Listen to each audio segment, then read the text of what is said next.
Hello everybody, my name is Leafies, and thank you so much for clicking on this video. I hope you're all having a great day. Welcome back. In my opinion, Minecraft 1.8.9 combat is more simplistic, but far more fun than any other version's PvP.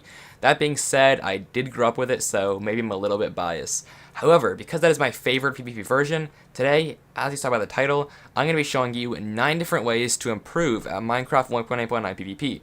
Java Edition, of course. I may not be the most qualified person to teach this, but take it from a leaderboards player. I do have some stuff to offer, and I hope this will help a few of you, if not most of you watching.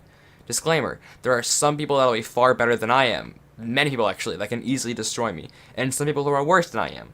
Obviously this video is more targeted at the latter half primarily, but anyone can learn new things, and I hope even if you're much better than me, which probably a lot of you are, I hope you learned something. So without further ado, let's jump right into it. Oh, and if you do enjoy this video and end up learning something new, a subscription to the channel would be incredible. It's free and it means the world to me. The following tips are in no particular order, and one piece of terminology I'll be using a lot in the video is neutral game, which is a stage in the game where neither player has momentum over the other and both are finding a way to start a combo. This is like after you aren't hitting each other for a while or when the game just started. And yeah, that said, let's begin. Hope you enjoy and hope you learn something.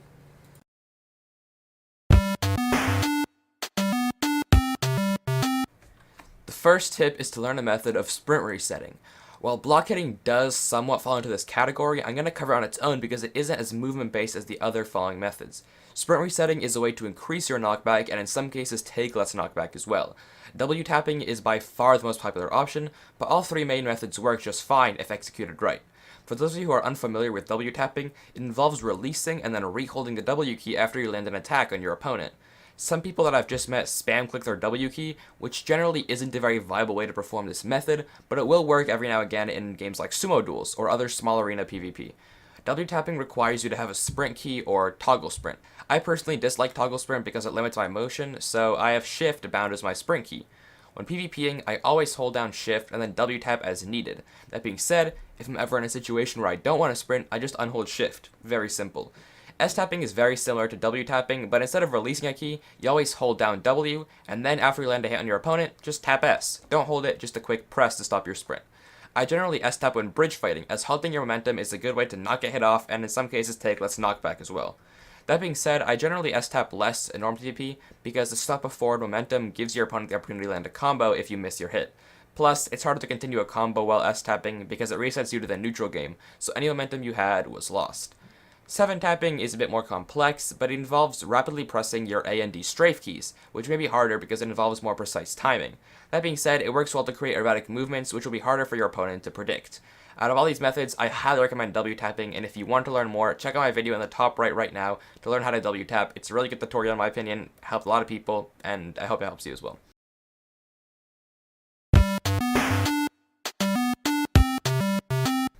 The next tip kinda comes off the first, but it's strafing properly. Unlike sprint resetting, in my opinion, strafing isn't essential to PvP, but it helps a lot if you lack in other aspects.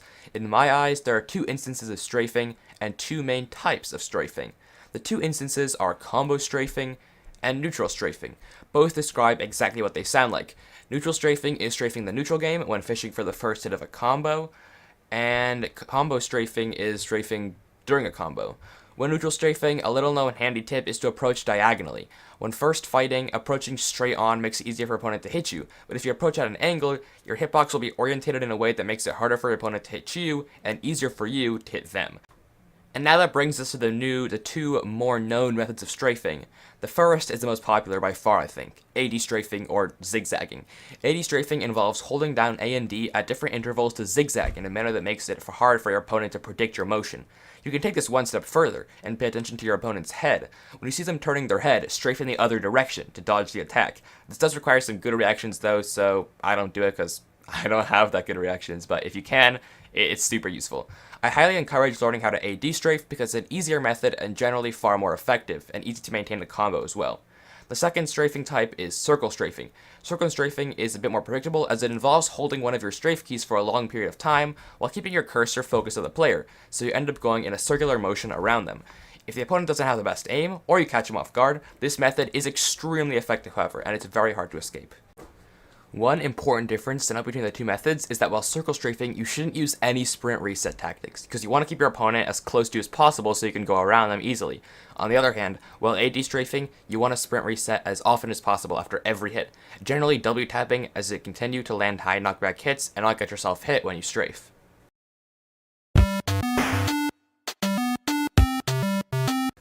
Tip 3 is perhaps one of the most important PvP tips I can offer, learning how to block hit. In my opinion, block hitting is one of the best PvP methods because not only does it work as a kind of sprint reset, it also doubles as a way to take less damage. There are a couple of flaws with block hitting though that you gotta learn to avoid if you want to make this your primary PvP method like I do. The first is more obvious. Block hitting only works with a sword, so being able to W tap or S tap and strafe is important as well if you're put in a situation where a sword isn't available or isn't the best weapon to use. The second flaw is that you leave yourself somewhat stationary if you block hit improperly. Generally, when you block hit, you want to block your sword whenever you think your opponent is about to land a hit.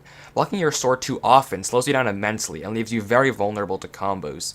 If you're holding down right click or clicking it too often, good players will punish that and take advantage of your slower state. The third and final flaw of block hitting is that it isn't a very good sprint reset, and isn't too compatible with strafing either. While block hitting does slow you down, it doesn't stop your sprint, which means you must combine it with a second sprint reset.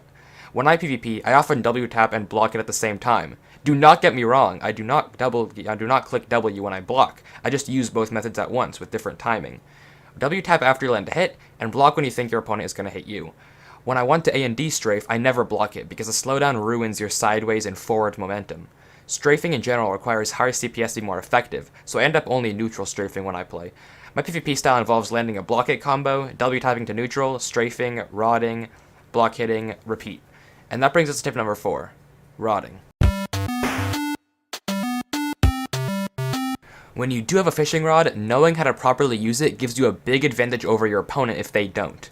I am by no means that good at rodding. I'm still learning how to master it, so I don't have too much advice to give.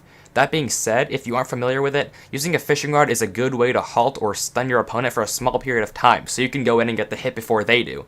It's great for breaking the neutral game and stringing into combos. Try to rod right before you make contact with your opponent. You halt their sprint, means you can land a hit on them before they land a hit back on you and their sprint builds up. Try to rod. I recommend hotkeying when you do so. That's like the only time I ever hotkey. I usually just scroll, but when I do rod, I recommend hotkeying, just a little quick tap. Plus, if you scroll back to your sword without actually retracting your rod, you don't lose any durability, which is something to note.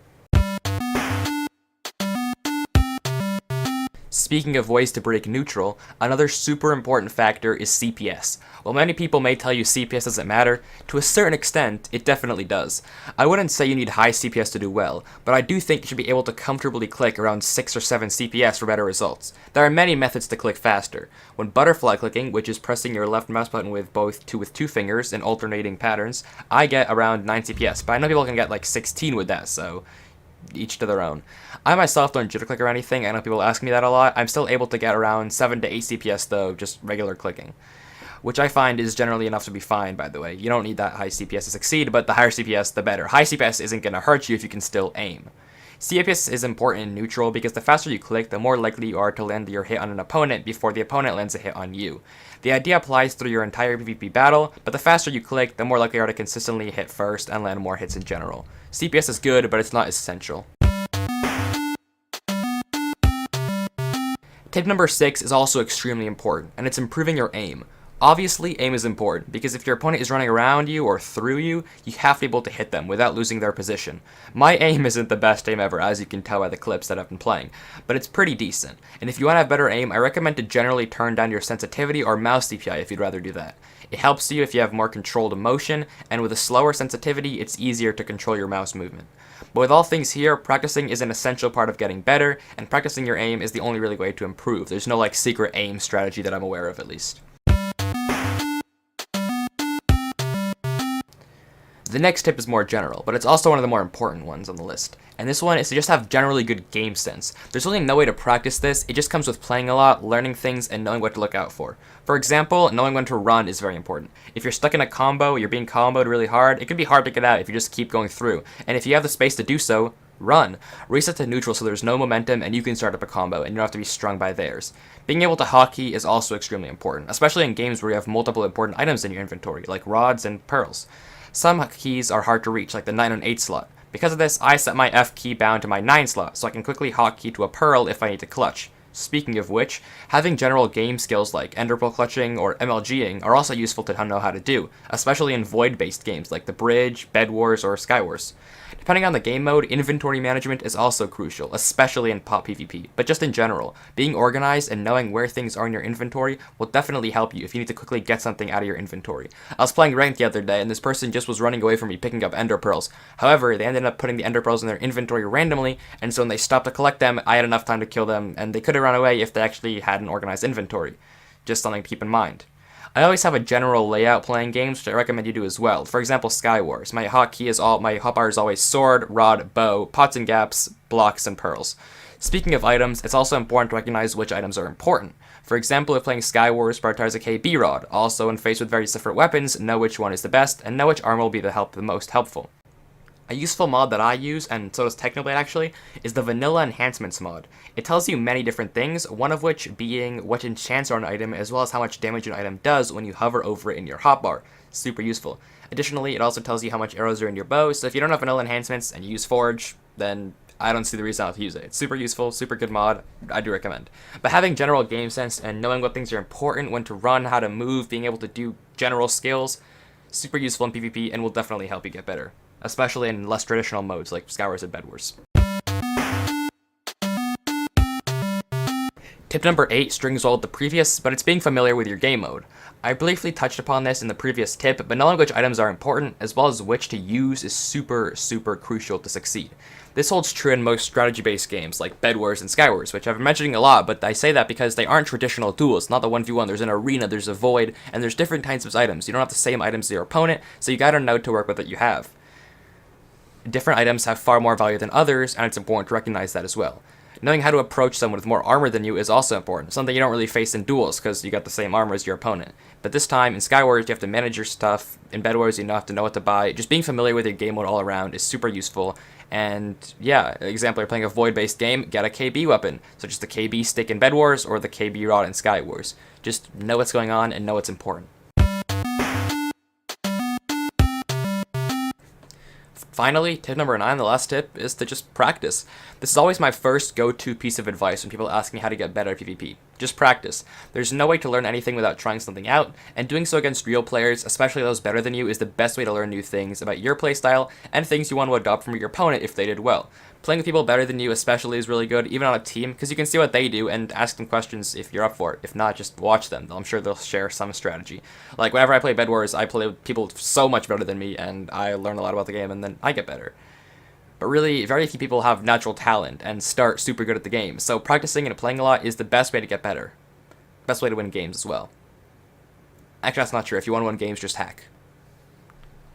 Anyway guys, thanks so much for watching. Hope you have enjoyed this video. I really hope you did learn something. If not, sorry. If yes, then I hope it did help. But I'll see you on the next one. Thank you so much for watching, and yeah, have a good one.